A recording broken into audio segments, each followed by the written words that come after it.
there's this He-Man thing that dropped just recently, and I saw you were going over Kevin Smith's commentary on it, and as I was doing the thumbnail for the show, I started listening to it, and Kevin Smith is, oh God, he's so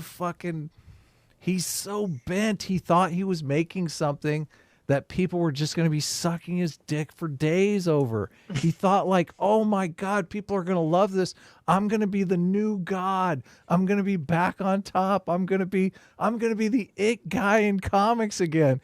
And every single person is just like, what the fuck is this? He-Man dies in the first episode and then he's gone for 5 fucking episodes. What the fuck is happening here? And he's avenged by a bunch of lesbians. So yeah, it's fantastic. I know. Great. Not only that. This is the whole thing. This is the agenda. You know, Kevin Smith wasn't hoping to get his dick sucked over this. He was, maybe he was. Maybe he was. Is, but... He was. Come on, it's California. He was. But here's the thing. He's not a He-Man fan, and neither am I. But he signed up to do He-Man, the Masters of the Universe, which is a toy property that nobody over the age of 40 remembers or cares about, or nobody under the age cares about. But I mean, the title itself is problematic. He-Man, masculine men, are the masters of the universe. You knew that they were going to come for that. These feminists and progressives, you knew they had to come for that. What did they do? They killed him, and they had a bunch of shaved heads, super muscular, masculine lesbians take over as the new masters of the universe. It was so predictable, and he lied about it the entire time. And by the way, when asked about it, saying, hey, you destroyed something that a lot of people care about, he's like, you're in the minority. I talk to Netflix. They don't give a fuck what you think. And so their checks are cashing.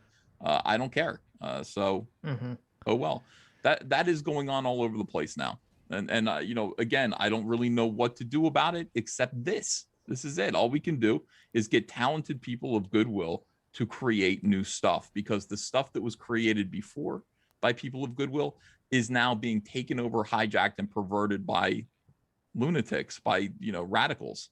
They did even worse. And my wife mentioned this immediately. Like, she's like, what the fuck? He-Man's like this little twerp. He-Man was never a little twerp before he turned into He-Man. He was basically like a big buff guy that just, he got the power, but he didn't physically change. They turned He-Man. He looks like a teen kid. It's crazy. Is that true? I feel like that's not true. That He-Man. Well, no, his alternate ego. And Adam is saying something, and I'm biting my lip, because that's the one thing I agree with. And the thing, it's like the idea, like the old He-Man cartoon, the only reason why He-Man went from Prince Adam, who was equally buff, to He-Man, basically, in essence, he raised his sword and his clothes fell off. It didn't make any sense. Yes. Yeah, I mean, it's like this makes more. It's more of a Shazam thing, where it's like a weakling who gets power by raising up his phallic symbol and declaring that he has the power of masculinity, which is what it is, and then he kind of becomes this big, muscular guy. So you like so you like the part that change made sense to me. Yeah, okay. I understand, because because I'm looking at pictures in the original. Was it the 80s that first He-Man was around? Sure. That your wife is probably referencing. Yeah, Prince Adam is the same. He's like just the same. He's identical. But, basically. Because I never saw the original. I only saw in the 2002 version, which I never gave a shit about. But even in that version, he started off as like a little scrawnier kid who would become He-Man. So. Oh, really? The reason why it didn't work was because they were too cheap to make a separate mold for the Prince Adam toy. Understand? So they just went ahead. That's all really? That's why they changed it in purple. Yeah. That's funny. That's hilarious. I mean, hilarious. Yeah. They would. Well, I thought I was never a He-Man fan, so I didn't necessarily know. But I thought, in the vein of what you're saying about how, the feminists are basically saying, this movie screams the patriarchy rules. We have to fucking take this down. Like, this is a target. He-Man is on the list of things that they want to defile. It seemed like they made him super effeminate, super not even really. I mean, you can be small and still be masculine, but I mean, you want to call me metrosexual, Ethan, man. He's like 10 times worse than that. Yeah, but you're when I say metrosexual, I just mean you put gel in your hair and you wear problem spectacles. I don't mean that there's anything effeminate about you other than that. But there is there was definitely an agenda there. They saw that as a hill worth taking. They wanted to capture He-Man. They captured G.I. Joe already. They're working on Barbie. I think they're doing a pretty good job of destroying Barbie. They basically see these landmarks, these cultural landmarks, and say, we need to plant our flag there, pervert it, corrupt it, change it, and use it as both simultaneously a way of establishing and announcing our power over the culture and politics, but also perverting your kids. They're doing it on properties that sometimes don't really matter. I mean, He-Man doesn't really matter. It's not relevant. It hasn't been relevant for years, but they're doing it on Blue's Clues. It's like everyone's kids. My kids watch Blue's Clues. Yeah. And they're using that. They've taken over Blue's Clues. Wait, they took out the sexy women in Blue's Clues? No. They have a gay pride parades with trans. Oh, that's right. That's right. Yes, I remember that. Cross dressers who are sitting there going, "It's all about love," and all this stuff. And it's like, all right. So they know what they're doing, and they're very, very good at it. And in a way, it's like you can fight back, but they laugh at you when you fight back. So really, the only thing that you can do is create something new and gatekeep it. And it isn't such a revolutionary thing to do. Walt Disney did it. Stan Lee did it. We should be able to do it too. You're going to get in big trouble. You're going to get in big trouble for saying that, Ethan. Like, Comicsgate is avidly against any kind of gatekeeping. Just uttering the word gatekeeping and. No, wrong. We're based on gatekeeping. Whoever said that we're against that's a new thing. I remember getting a huge hard time from a lot of people. No. We're against. No, Adam, you're gatekeeping. God damn it, Ethan! Why are you gatekeeping me? Only morons would say that. I gatekeep my channel. I gatekeep my promotion. I'm keeping people out of it that don't belong here. People who don't agree with my personal agenda do not get my support. And my agenda is to be able to create things new and keep SJWs away from them. So that's the thing. Gatekeeping is bad when SJWs are trying to gatekeep people from mainstream pop culture institutions in order to make them one particular viewpoint, to use them for propaganda masquerading as entertainment, and to silence all other political voices while declaring that comics have always been political, which is a lie. That is the gatekeeping issue. When it comes to Comicsgate, it's all about gatekeeping. It's right in the name. Keep these people out of our new stuff, or else they'll kill it. Simple as that. So you mean gatekeeping the SJW agenda, basically? 100%. Yeah. That makes sense. So Kevin Smith didn't really do a good job of gatekeeping the SJW agenda in the He-Man thing. I'm looking at this Teela character and I'm going, man. I don't want to fight this chick in an alley. Are you kidding me? She's fucking buff as can be. She's a man. I noticed something funny with the character design, because if you look at the old He-Man character designs, everyone, male and female, they're all half naked. They're all wearing, little wrestling leotards and no shirts, basically. Yeah, every character, regardless of gender, is half naked. Mm-hmm. But then in this new one, they retained all the men being half naked, but the women are all very dressed a lot more modestly. So it creates this very strange visual difference between the male and female characters. Yeah. They're all repressed wearing, the burqas.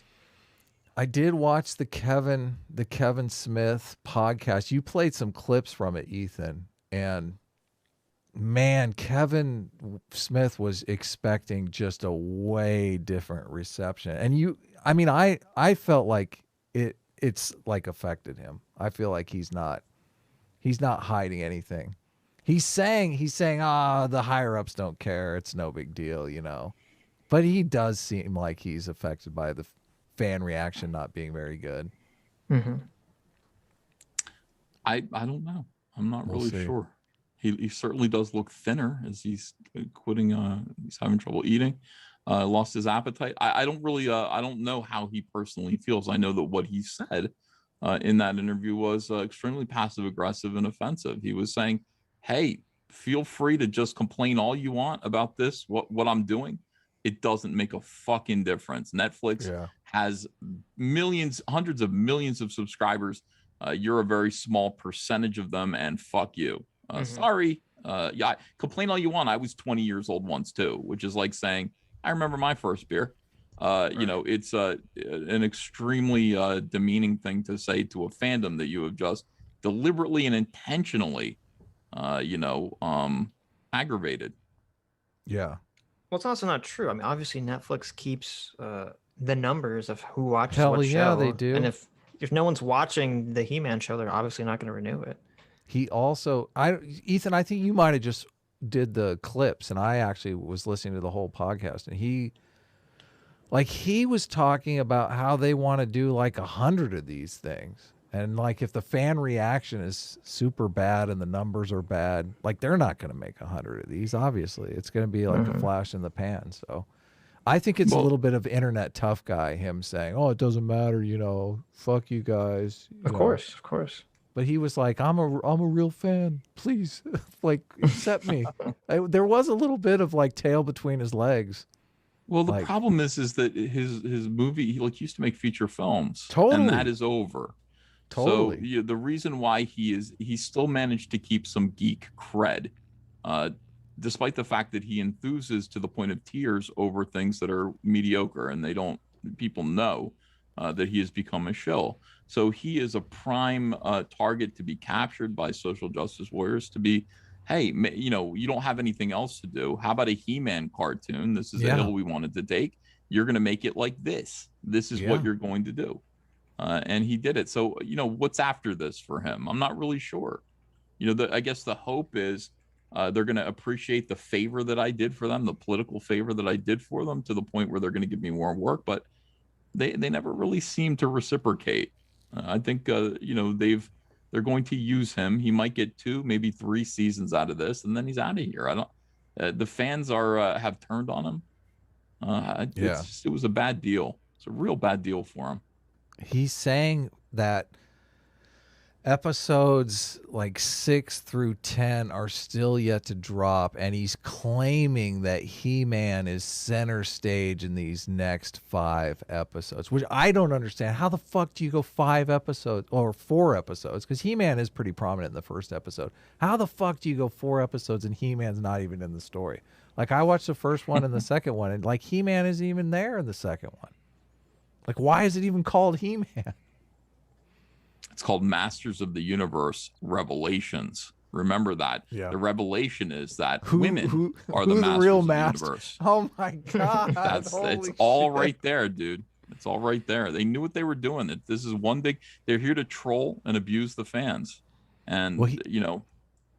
He gained so much cred from like Mallrats.